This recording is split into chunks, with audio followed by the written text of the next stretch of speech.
तर उपमुख्यमंत्री शिंदेंकडून धाराशिवमधील पूरग्रस्तांसाठी किटचं वाटप करण्यात आलं। या मदतीच्या किटवर एकनाथ शिंदे यांच्यासह प्रताप सरनाईक यांचा फोटो आहे आणि यावरून राजकारण तापलं असून विरोधकांकडून टीकेची झोड देखील उठवली जाते।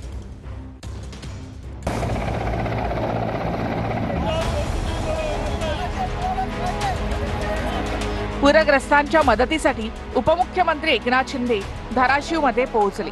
तुम्ही ताबडतोब ही जी पाण्याखाली जी गेलेली घर आहे त्याचा तातडीने पुनर्वसनाचा इमिजिएट प्रस्ताव बनवा। योग्य वेळ आली की तुमचं कर्ज माफ करू। आता ही योग्य वेळ आहे साहेब। पहिला आहे बाबा ताई, आपल्या लोकांना आता या संकटातून बाहेर काढा।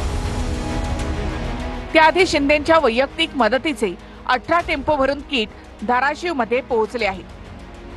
कळंब, परांडा, भूम अशा 3 तालुक्यांमध्ये एकूण 50 टेम्पोमधून मदतीचं किट वाटप होणार आहे।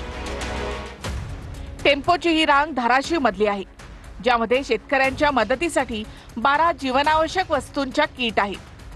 त्याची किंमत 2.5 ते 3 हजार आहे। बॅग मध्ये मदत काय आहे त्याच्यावर लक्ष दिलं पाहिजे, फोटोवर काय लक्ष त्यांचं म्हणजे त्यांना राजकारण करायचं, आरोप केला म्हणजे राजकारण करायचं। आपल्या सही शिक्क्यांच्या चिन्हाच्या पिशव्यांमधून मदत वाटण्याचं काम तिकडे सुरू आहे। किती निर्लज्जपणा आहे, जे आपल्या दाढीचे फोटो पिशव्यांवर छापून मदत वाटतायत। ही मतं मागण्याची किंवा प्रचार करण्याची वेळ नाहीये, त्यांना समजायला पाहिजे सगळ्यांना। आपल्या माध्यमातून त्यांना विचारतो की त्यांनी कधी 1 किलो धान्य माझ्या शेतकऱ्याच्या बांधावर दिलंय का? ह्या गोष्टीचा भाऊ करू नका। विरोधकांना माझी विनंती आहे की तुम्ही करा, तुमचे फोटो लावा। तुम्हाला जर तसं मदत करायची असेल तर करा, फोटो लावून करायचे असेल तर करा, फोटो न लावता करायचे असेल तर करा। पण आता हे महत्वाचं आहे का मदत करणं महत्वाचं आहे, ह्याचा तरी एक माणुसकी म्हणून विचार झाला पाहिजे। मी आता ह्याच्यात राजकारण करू इच्छित नाही। प्रत्येकानं मदत करावी ही माझी अपेक्षा आहे। फोटो टाकून करा किंवा बिगर फोटोचं करा, पण मदत करा। शिंदेंच्या किट मध्ये काय आहे ते आपण पाहूया। 5 किलो पीठ, पोहे, मुगडाळ, शेंगदाणे, 2 ब्लँकेट, तेल, साखर, चहा पावडर, मसाला, तांदूळ, हळद आणि मीठ। या किटवर एकनाथ शिंदे आणि प्रताप सरनाईक यांचा फोटो आहे।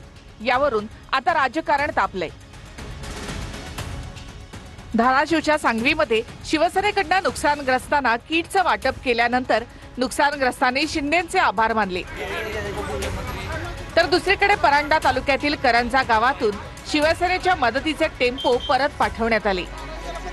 शेती गेली, सगळं गेलं, जनावर गेल्यात, लहान लहान लेकराचं त्यांनी आसरू पुसायचं काम भरपूर तानाजी साहेबांनी केलेलं आहे। भरपूर धान्य म्हणा, कपडे लत्ता सगळ्याला पुरवलेलं आहे। आज उपमुख्यमंत्री येणार आहे, त्याच्यामुळे देखावा चालू आहे।